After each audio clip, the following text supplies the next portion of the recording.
Selamat datang di Talkshow Virtual Exhibition Produk Olahan Hasil Hutan. Kali ini bersama saya, Dewi Sulistiawati, bersama Dinas Lingkungan Hidup dan Kehutanan Daerah Istimewa Yogyakarta dengan tema Potensi dan Peluang Usaha Produk Olahan Hasil Hutan di DIY. Baik, berbicara soal hutan, asumsi kita hanya produk kayu saja. Tetapi ternyata ada produk-produk lainnya selain kayu yang akan kita perbincangkan di kesempatan siang hari ini. Ya, seperti moto yang selalu kita dengar dari DLHK, ekosistem terjaga, masyarakat berpenghidupan layak. Ya, bagaimana menghubungkan antara produk olahan itu untuk mensejahterakan masyarakat sehingga dapat berpenghidupan layak. Berikut kami hadirkan narasumber-narasumber yang akan menerangkan tentang virtual exhibition produk olahan hasil hutan istimewa. Ya, kita kenalkan yang pertama, Kepala Dinas Lingkungan Hidup dan Kehutanan Daerah Istimewa Yogyakarta, Bapak Dr. Insinyur Kunchoro Cahyo Aji MSI. Selamat datang Bapak. Terima kasih. Ya, semoga sehat-sehat selalu ya Pak ya. Alhamdulillah. Narasumber yang kedua dari KTH Madusari, Bapak Sugeng Aprianto, jauh-jauh dari Gunung Kidul. Selamat datang Pak. Sehat ya Pak ya. Amin, sehat. Narasumber yang ketiga yaitu dari Asosiasi Bambu Sembada dari Kabupaten Sleman, Bapak Lisman. Selamat datang Pak Lisman. Selamat datang. Sehat-sehat ya Pak ya. Amin, sehat Bu. Baik, pertanyaan pertama akan kami tujukan kepada Bapak Kunchoro nih, Bapak Kepala Dinas Lingkungan Hidup Daerah Istimewa Yogyakarta. Bapak bisa ceritakan untuk kita Pak, apa sebenarnya sih produk hutan ini selain kayu Pak?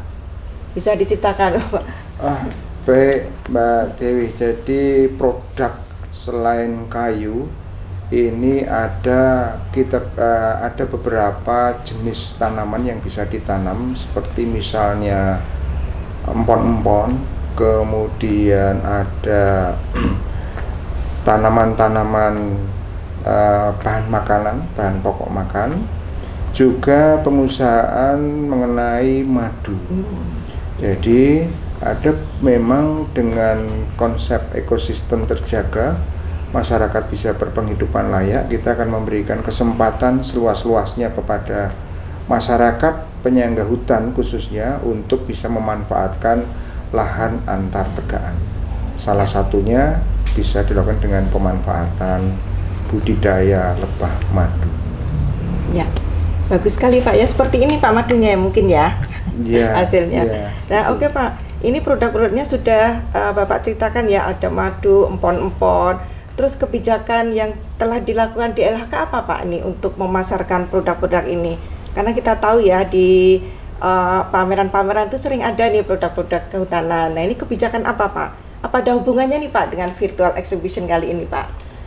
Baik Mbak Dewi, jadi ketika kita bicara tentang bisnis di kawasan hutan, khususnya HHBK, untuk mewujudkan ekosistemnya terjaga, masyarakat bisa berpenghidupan layak, ini kita harus bicara pada ekosistem bisnis pada tingkat hulu, juga bicara ekosistem bisnis pada tingkat hilir. Kita ketahui kelompok tani hutan sudah dibina oleh kawan-kawan penyuluh, itu ada di ekosistem tingkat hulu. Nah, di virtual exhibition ini adalah salah satu upaya kita membangun ekosistem bisnis pada tingkat hilirnya. Dengan konsep ini, maka harapan kami melalui promosi ini, kawan-kawan kelompok tani hutan bisa kita bantu secara virtual dengan konsep digitalisasi. Ya, bagus sekali ini ya. Inisiasi dari DLHK ini sudah membantu kelompok-kelompok tani untuk mengikuti pameran virtual untuk bisa membantu memasarkan produk-produk yang dihasilkan. Nah, kita lihat nanti dari informasi kelompok tani, apakah dari kebijakan yang sudah dikeluarkan oleh DLHK ini bisa membantu kegiatan mereka. Kita tunggu setelah ini.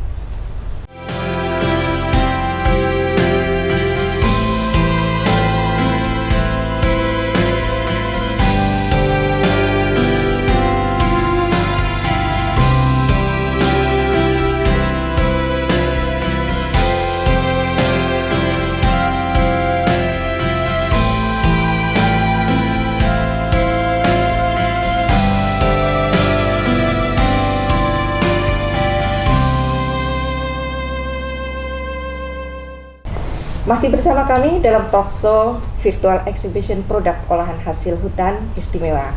Ya, kita lanjutkan obrolan kita ya. Sekarang kita menuju ke narasumber yang kedua nih, dari KTH Madusari. KTH-nya apa, Pak? Kelompok Tani Hutan. Kelompok Tani Ya. Hutan Madusari ya, Pak ya, karena Madusari. produknya madu ini, Pak ya. Ya, Pak Sugeng, Ya. bisa diceritakan, Pak, profil KTH Madusari ini bagaimana, Pak? Terus bagaimana bisa punya produk yang seterkenal ini, Madusari ini, Pak? Ya, Monggo, terima Pak kasih Sugeng. Bu Dewi. KTH Madusari ini sebenarnya dulunya ini tentang penghijauan, konservasi lah. Nah, setelah di situ kita membaca kok ada potensi tentang lebah, dan lebah ini memang unik, lebah lanceng. Terus dari kelompok kami berusaha bagaimana lebah ini bisa kita manfaatkan untuk kesehatan, dan kita angkat supaya kelompok ini bisa membudidaya ini, dan akhirnya sampai saat ini sudah berjalan sekitar ya hampir 15 tahun. 15 tahun. Ya, 15 tahun sampai sekarang, dan alhamdulillah baik dari legalitasnya dan kemasannya dan lain-lain alhamdulillah sudah berjalan dengan lancar. Dari 30 anggota kelompok tani hutan Madusari ini, seperti itu. Ya. Sudah 15 tahun ya, Pak ya? Ya. 30 anggota. Bisa diceritakan profilnya, Pak? Kapan berdiri, terus sekarang kelompok taninya, legalitasnya bagaimana? Gitu Kalau ya. berdirinya ini sebenarnya kita menamai ini dari tahun 2006 sudah kita namain KTH Madusari. Cuman secara resmi di legal diakui itu 2014 baru mendapatkan sertifikat nomor dari DLHK lah waktu itu. Jadi dapat register seperti itu. Ya. Dan anggotanya tadi 30 orang tadi. Rata-rata semua sudah budidaya lebah trigona madu lanceng ini. Sudah Seperti budidaya semua ya, Pak ya? ya? Budidaya semua. Baik, Pak. Dari 30 anggota yang sudah budidaya madu lanceng ini, pemasarannya bersama-sama atau satu ini, Pak? Sekarang Di kalau dulu kelompok pertama, gitu ya? kalau dulu pertama masih sendiri-sendiri, ada Iya. panen dia jual sendiri. Nah, sekarang sudah terbentuk koperasi madu lanceng. Nah, ini sekarang ketika panen anggota ya jualnya ke koperasi ini. Oh, gitu. Ya, Ya. baru kita nanti jual ke untuk umum seperti itu. Baik Pak Sugeng, ini ceritanya menarik ya, sudah ada legalitas kelompok taninya, produknya ada. Yang namanya usaha tentu ada pasang surutnya, Pak ya. Betul. Bagaimana, Pak? Sedikit saja tentang sukses story-nya. Ya, ini Pak Sugeng sudah merasa sukses belum sekarang? Ya, kalau pengennya ya sukses tapi ya tetap itu perjuangan. Ya. Nah, untuk suka dukanya pasti ada. Namanya petani lebah ini kan tidak setiap bulan panen. Ya. Seperti itu, ketika musim kemarau atau musim hujan ini ada kendala-kendala sendiri.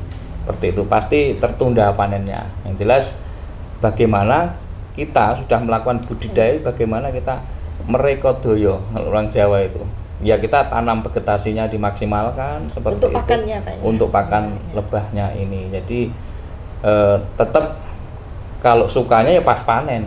Ya. Itu aja. Kalau dukanya pas nggak panen karena musim hujan seperti itu. Tapi semua itu bisa teratasi lah. Bagaimana keseriusan kita untuk Baik. fokus di budidaya lebah madu lanceng ini. Nah, baik, tadi kita sudah dengar ya statement dari Pak Kepala Dinas ini. Bagaimana? Apakah sudah bisa membantu untuk pemasaran Bapak gitu? Ya, saya kira sangat luar biasa Bu Dewi. Emang baru kali ini kita talkshow seperti ini sangat membantu sekali terkait dengan pemasaran produk kami. Jadi memperluas jaringan lah paling gitu tidak. ya, Pak, ya? Kalau tadinya hanya skup di Jateng, nah sekarang dengan virtual ini mungkin seluruh Indonesia akan tahu. Bahkan mungkin di luar negeri akan tahu juga ketika nanti virtual ini memang di-upload ke di sosmed ini sangat maksimal sekali. Selamat, terima kasih. Luar biasa. Yeah. Baik Pak Sugeng, ini tadi informasi dari KTH Madusari ya, dari Gunung Kidul, dan kita nanti juga akan berbincang dengan kelompok tani lainnya yang dari Kabupaten Sleman. Ya, kita tunggu setelah ini.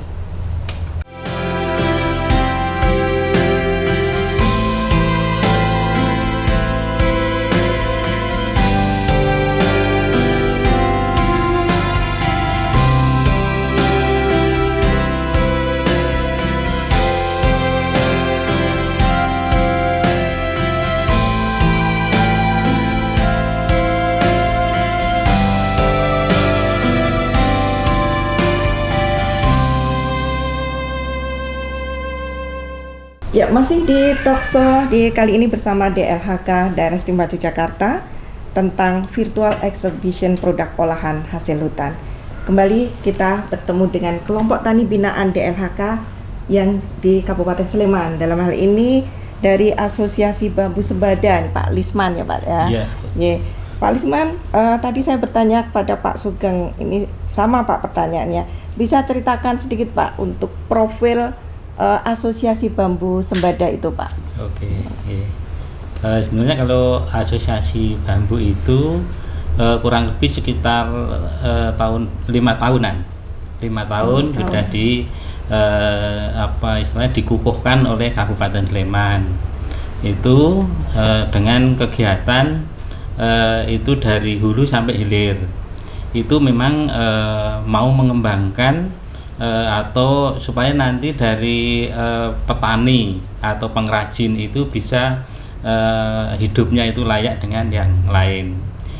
Untuk pengembangan yang di hulu itu nanti pengembangan pembibitan bambu, terus mengembangkan desa wisata bambu, juga yang di hilir itu pengembangan kerajinan.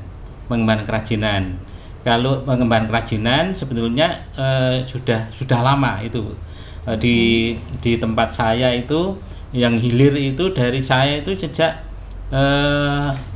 kalau saya memang sudah turun temurun ya, saya dari turun temurun. Yeah. Tapi saya mengembangkan itu dari tahun 9 tahun sampai sekarang. Yang dulunya itu masyarakat pengrajin itu sangat minim sekali, tidak bisa menyekolahkan anak. Artinya pendapatannya sangat kecil sekali. Setelah kita kembangkan desainnya, kita mencari pasar di Jogja dan sekitarnya, itu alhamdulillah sekarang bisa berkembang dan bisa pendapatan dari pengrajin dan khususnya pengrajin dari hilir itu bisa meningkat ya, artinya bisa menyekolahkan anak sesuai dengan apa yang diharapkan oleh orang tua. Oke, begitu Pak Lisman ya. Baik, untuk profilnya sendiri Pak, ini tadi sudah cerita tentang kegiatannya ya, dan apa yang sudah dilakukan selama ini.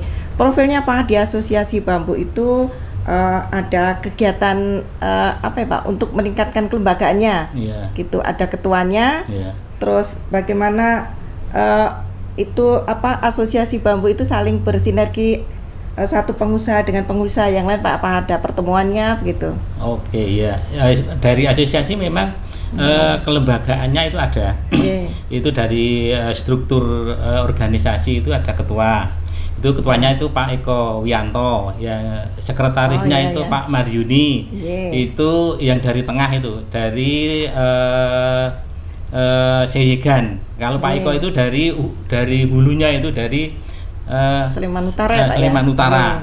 Terus saya yang hilir itu dari Minggir dan Moyudan. Itu memang saya sebagai bendahara di asosiasi. Untuk pengembangannya itu memang ya itu sampai sekarang kita setiap bulan mengadakan pertemuan, permasalahan-permasalahan apa yang ada di asosiasi itu kita rembuk bersama. Artinya misalnya di hulu itu stok bambu tidak bisa menjual, nanti solusinya bagaimana kita rembuk bersama. Terus yang dari tengah itu dia produksi dari furniture itu memang membutuhkan bambu yang sangat banyak. Kalau di hilirnya di hilir di pengrajin di tempat saya itu memang bambu itu tidak banyak untuk dibutuhkan, jadi mungkin bambu 10 saja bisa 1 bulan baru selesai. Baru selesai. Iya. Itu seperti selesai itu. Nah, itu bisa dicukupi oleh asosiasi. Dari harga sudah kita sepakati juga. Nah, dari harga bambu dari hulu itu berapa? Misalnya katakan 12.000. Nanti tinggal tambah transportasinya berapa. Itu aja. Jadi dari hulu masuk ke hilir itu nanti sudah ada kesepakatan bahwa diharapkan nanti dari anggota asosiasi itu bisa ngambil bambu yang ada di asosiasi itu. Ya, baik. Ini Pak Lisman sudah menceritakan ya tentang kebutuhan bahan bakunya, mengambil dari hulu, kemudian yang bagian hilirnya proses produksinya. Nah, ini bisa pendapat Pak Lisman tentang upaya dan inisiasi dari DLHK DIY untuk membantu pemasaran produk-produk yang dihasilkan dari asosiasi bambu ini, apakah bisa membantu gitu Pak? Dari beberapa pengrajin. Ya, alhamdulillah untuk dari Pak Kepala Dinas itu sudah memprogramkan membantu kita untuk pemasaran atau istilahnya pemasaran untuk secara digital. Ya, Pak. Karena eranya sekarang itu kalau tidak bisa digital itu memang sekarang kita ketinggalan juga. Dari dinas sudah memprogramkan itu, mudah-mudahan nanti bisa mengembangkan, bisa meningkatkan pemasaran kita dari hulu sampai hilir itu nanti bisa berkembang lebih baik, lebih cepat, dan juga tidak hanya di Indonesia, mungkin secara internasional. Ya, baik, terima kasih Pak Lisman. Nanti kita sambung lagi obrolan kita. Bambu ini adalah salah satu tanaman konservasi juga di bidang di rehabilitasi dan konservasi alam ya. Jadi merupakan kelompok yang dibina oleh Dinas Lingkungan Hidup dan Kehutanan. Baik, sudah kita dapatkan informasi dari 2 kelompok tani yang menyambut baik inisiasi dari DLHK ini untuk virtual exhibition produk olahan hasil hutan istimewa. Kita lanjutkan obrolan kita setelah ini.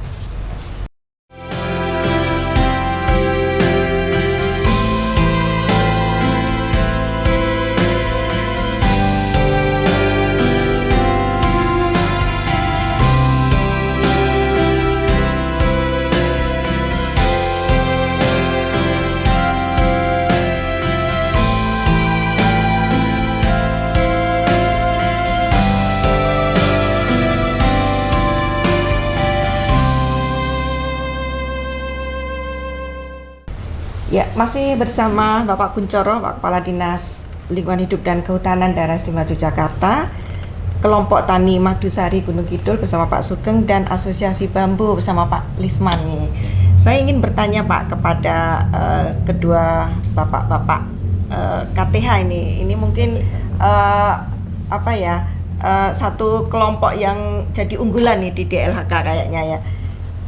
Pak Sugeng tadi sudah cerita tentang produk dan sekilas tentang produk dan pemasaran yang sudah dilakukan ya. Sekarang bisa diceritakan Pak, madu lancengnya itu seperti apa Pak? Produk unggulan dari Madusari itu apa nanti yang mau dipamerkan? Oh iya, nanti yang mau kita pamerkan karena kita bentuknya produk ya seperti ini Ibu, seperti ini aja yang kecil. Yeah. Ini kan madu dari Trigona. Nah, turunan produk madu ini Trigona ini banyak sebenarnya, cuman yang paling terkenal baru madunya seperti itu. Nanti kita akan ikutkan lah jadi di virtual ini. Yang jelas dari madu lanceng ini untuk kesehatan sangat bagus sekali itu. Jadi basic segmennya itu tetap untuk kesehatan kita seperti itu Ibu. Ya. Itu kemasannya macam-macam ya Pak ya? Ya, kemasannya ini yang ini 250 mili ya. Dan ini 500 mili. Sama juga dengan ini. Ya. Jadi memang pasarnya juga berbeda-beda. Jadi kita sudah membidik pasar mana yang ini dipasarkan untuk umum, mana ini yang untuk yang khusus. Jadi memang kita harus bisa bagaimana pintar-pintar untuk membidik pasar seperti itu. Dan harganya barangnya sama, tapi ketika kemasannya berbeda, ini harganya bisa berbeda. Iya, seperti itu. Jadi kita memang selama ini sudah arahnya ke situ. Jadi segmen pasar yang mana tepat dari kemasan tersebut kita udah bidik seperti itu. Oke, baik itu ya Pak ya. Madu lanceng ikutannya ada Pak yang dijual Pak? Apa bipolennya apa itu? Kalau itu belum. Belum ya? Ya, karena memang di samping legalitas, ini juga memang kapasitas volume produknya belum banyak. Ada propolis, ada bivolen, dan sekarang juga ada bivenom. Jadi sengat lebah itu bisa kita jual. Tapi belum bisa kita munculkan. Yang jelas kita maksimalkan untuk madu ini. Oh begitu. Seperti itu. Nah ini Pak, saya pernah mengikuti ya konten dari Madusari. Kok ada yang menghisap langsung di stupnya itu gimana Pak ceritanya? Karena sekarang juga perlu kita ceritakan juga. Eranya sekarang kan era wisata. Kita juga mengikuti. Jadi di papan nama kita itu juga sudah wisata edukasi Madu Lanceng Gunung Kidul. Jadi udah gitu. Jadi nanti ketika tamu berkunjung datang itu ada welcome drink. Welcome drinknya ini menyedot madu Bapak. Langsung nyedot ya. Sedot madu langsung. Nah di situ alhamdulillah sangat menarik dan banyak yang datang penasaran bagaimana tuh nyedot madu itu secara langsung di lokasi budidaya. Nah ini satu-satunya sesi yang menarik buat bagaimana kita bisa sukses di wisata edukasi tentang budidaya lebah madu seperti itu Ibu. Selanjutnya kami tanya nih pada Pak Lisman sebagai anggota Asosiasi Bambu Sembadan ya. Asosiasi itu terdiri dari beberapa pengusaha ya Pak ya, pelaku usaha pengrajin bambu. Nah ini saya percaya nih Pak Lisman mesti punya cerita nih untuk pemasarannya dan produk-produk unggulan yang dipesan konsumen itu yang seperti apa Pak? Monggo Pak diceritakan. Ya, kita sampaikan dari hulu. Dari hulu untuk kegiatan atau bambu yang dari hulu itu memang sangat bagus. Jadi kualitasnya juga sangat bagus, bambunya juga besar, ruahnya panjang.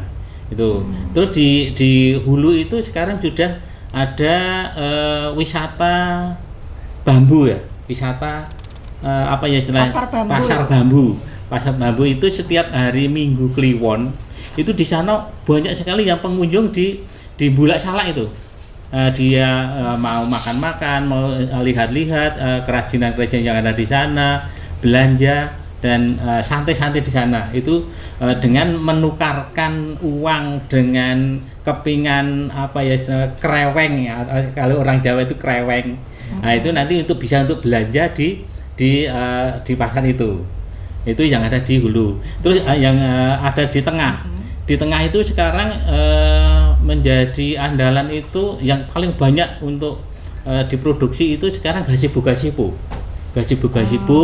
itu bahkan tidak hanya di Indonesia, itu banyak pesanan dari luar negeri, itu buatan dari daerah Sendari dan Seyegan, Melati dan Seyegan.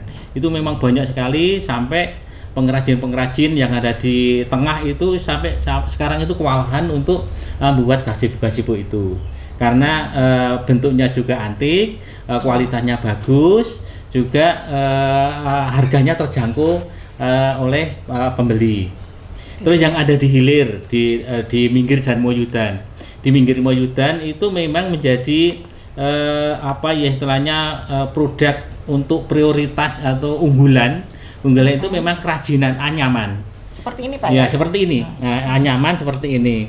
Jadi anyaman itu sering kita mendapat orderan itu dari bentuk gambar saja.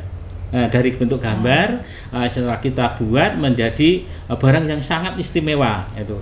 Akhirnya para konsumen trading itu banyak yang pesan di Minggir Moyudan, di tempat saya dan Moyudan. Itu sampai sekarang saja untuk produksi anyaman bambu yang di tempat saya itu sudah 60% untuk diekspor. Karena pembelinya itu dari trading untuk diekspor juga. Terus yang menjadi andalan kita, jadi istilahnya produk-produk kita itu memang diakui dari turis-turis asing itu yang datang ke rumah, yang belanja di tempat saya atau tempatnya Tunggak Semi di Moyudan itu memang sangat puas untuk belanja di kerajinan bambu di tempat saya dan Tunggak Semi itu. Itu untuk kegiatan-kegiatan yang ada di asosiasi bambu, istilahnya sampai sekarang juga masih banyak untuk pesanan-pesanan yang untuk diekspor. Tapi kita belum bisa ekspor sendiri. Karena kita belum bisa ekspor sendiri, kita masih lewat trading atau eksportir yang mungkin itu tidak hanya di Jogja. Di Jogja juga banyak, ada yang di Jogja, ada yang di Bali, ada yang Surabaya, ada yang di Jakarta, ada yang di Banten. Itu trading kita yang untuk mengekspor produk-produk anyaman kita sampai sekarang ini. Ya.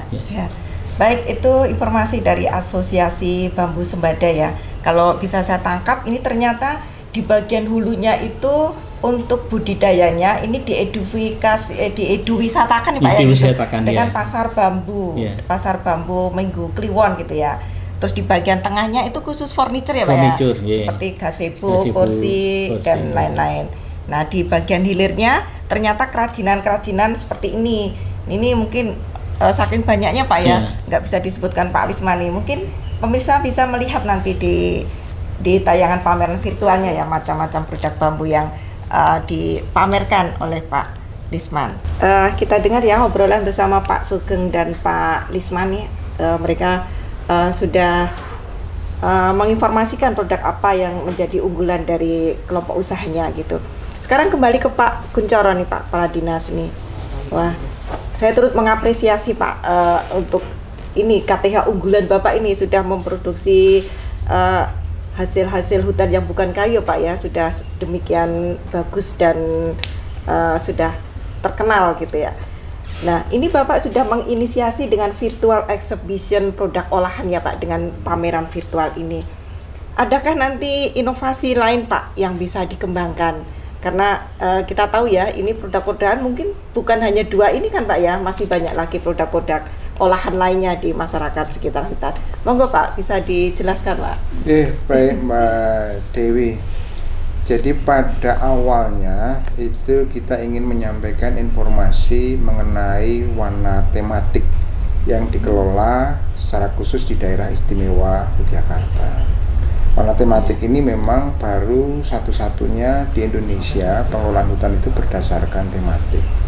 Nah kami ingin menyampaikan informasi tentang itu, di mana di dalam warna tematik itu selain ada pohon yang sudah khas di situ, juga ternyata masyarakatnya sudah memanfaatkan lahan di antar tegaan itu secara kearifan lokal. Nah informasi inilah yang ingin kita sampaikan melalui virtual exhibition. Jadi kalau pameran-pameran secara offline itu sudah sering dilakukan. Nah, inovasi ini kami lakukan melalui sistem digital. Jadi nanti siapapun dan mungkin akan mencakup jutaan pemirsa gitu ya, akan kita ajak jalan-jalan di hutan menikmati tematik yang ada di Yogyakarta itu. Ada sekitar 6 tema di Jogja. Nah, nanti para pemirsa bisa jalan-jalan di hutan tematik itu. Di tengah hutan tentu akan dilihat. Nah, kita akan ketemu nanti masyarakat yang mengusahakan lahan di antar tegaan itu. Salah satunya tadi disampaikan ada madu, kemudian bambu, kemudian garut. Bahkan kita akan membudidayakan misalnya ya ada yang usaha belalang, kemudian ungkrung, ulat, daun jati. Ini bisa ada ternak di antar tegaan itu. Sehingga melalui exhibition ini yang secara virtual ini kita akan sampaikan informasi mengenai hutan. Ayo kita jalan-jalan di hutan, nikmati hutan, karena di situ ada masyarakat yang sudah mengupayakan ada madu, ada bambu gitu. Saya kira itu Mbak Dewi, konsep dari virtual exhibition ini adalah kita jalan-jalan di hutan secara virtual sambil mensejahterakan masyarakat di kawasan penyangga hutan. Ya, wah, mantap sekali nih Pak closing statement-nya nih dari Pak Kuncoro. Terima kasih Pak untuk inovasinya. Kita tunggu inovasi-inovasi selanjutnya Pak yang lebih lebih mensejahterakan masyarakat lagi. Ya, juga terima kasih sekali untuk Pak Sugeng, Pak Lisman atas Terima kasih, kehadiran Uti. dan keterangannya dalam talkshow ini. Sukses untuk usahanya dan Amin. semakin meluas pemasarannya dengan pameran virtual ini, Amin. Pak ya. Jadi, Virtual Exhibition produk olahan hasil hutan SMIMA didesain dengan menggunakan pendekatan web. Dan pendekatan web ini bertujuan untuk mempermudah pengunjung dalam mengakses pameran dan menghasilkan sistem yang user friendly bagi user, sehingga pameran virtual ini mudah dipahami dan mudah digunakan untuk pengunjung dan peserta pameran virtual. Baik, silahkan berkunjung di rumah-rumah usaha kami dari beberapa produk olahan hasil hutan dari Dinas Lingkungan Hidup dan Kehutanan Daerah Istimewa Yogyakarta secara online, dan ikuti terus rumah-rumah exhibition yang kami sajikan dengan desain yang sangat menarik di sana. Dan silahkan pesan barang yang Anda minati dan segera terhubung dengan kelompok-kelompok tani hutan yang memproduksi usaha-usaha tersebut. Terima kasih, sampai jumpa di lain kesempatan dan salam Salam lestari. lestari.